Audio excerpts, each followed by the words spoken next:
Well, what everyone predicted finally happened. At long last, high gasoline prices are causing consumers to cut back on driving. As the old saying goes, the cure for high gasoline prices is high gasoline prices. The Federal Reserve is aggressively raising interest rates this year. As a result, the United States is teetering on the brink of recession. Gasoline consumption has been stagnant since 2007. This comes as more and more automakers are announcing more electric vehicle models. Some experts predict that the United States has already experienced peak oil demand. Others are not so sure. What does this mean for consumers? What does this mean for energy markets? What does this mean for oil companies? What does it mean for the U.S. economy? And what does it mean for the future of the United States? But, before we get into all of that, please hit the like button and leave us a comment below. We would love to hear from you. Please subscribe and hit the bell icon so that you are notified of upcoming videos when they are released. Gasoline demand fell by 11.7% compared to September 2019. This month, gasoline consumption is 8.56 million barrels per day on average.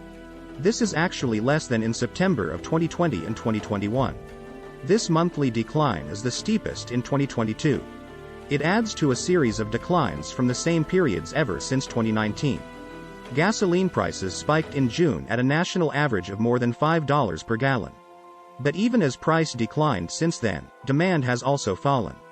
This is called demand destruction, where consumers cut back on driving because they cannot afford it. A spike in prices usually triggers a decline in demand. That causes the gas prices to decline. But this time, demand destruction might not be a short-term phenomenon.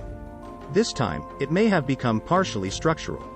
In the United States, summer is the peak driving season. But in 2022, gasoline demand in the driving season was far below the summer driving season of 2019.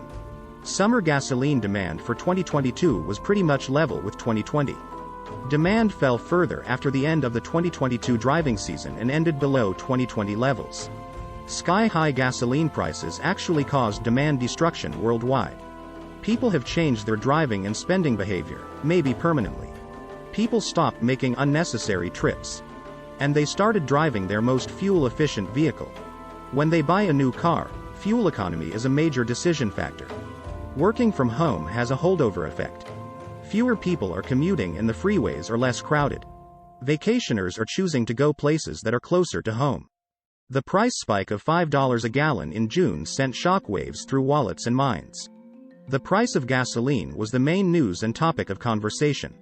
But the average price of gasoline in the US is now $3.69. That is pretty much the average price over the past few years. Despite the fall in price, demand destruction continued. More drivers are buying electric vehicles, which do not use gasoline. But, electric vehicles are still only a very small part of the 284 million vehicles on the road today. There are only 1.8 million electric cars in operation in the United States. 2 vehicle households are prioritizing the use of their electric vehicle if they have one. And electric vehicle sales are increasing quickly. Some models have long wait lists and some drivers are willing to pay whatever. So electric vehicles do have some impact on gasoline demand, but not much.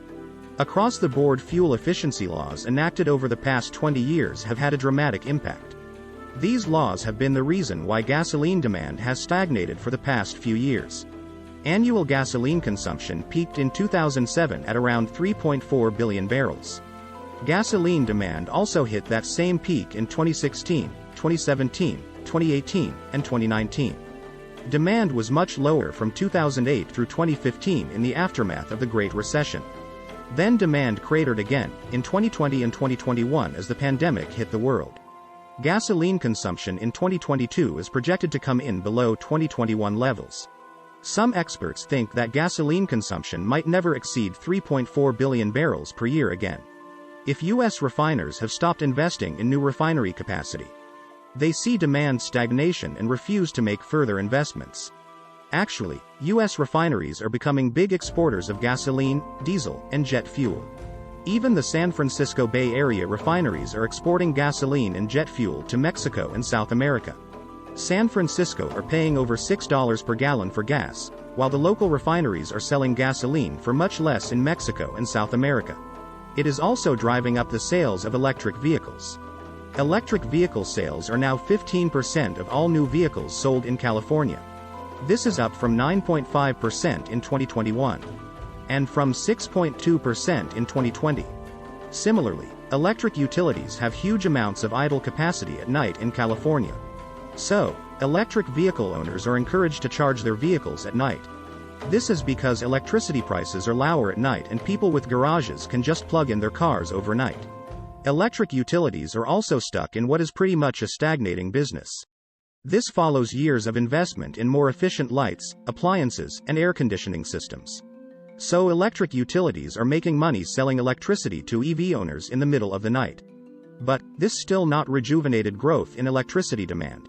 Stagnation in gasoline demand in the United States comes as OPEC Plus cuts production. OPEC Plus, the powerful oil cartel, has just surprised the world with an unexpected cut in production. Starting in October, the oil group plans to reduce its target production amount by about 100,000 barrels per day. In August, the group increased oil production by 100,000 barrels per day. President Biden visited Saudi Arabia in July to request that the OPEC kingpin pump more oil in order to reduce prices and stimulate the global economy. U.S. energy analysts expect gasoline prices to continue to decline after Labor Day because Americans will drive less and conserve fuel. The average price of gasoline in the U.S. reached a peak of $5.02 per gallon on June 14.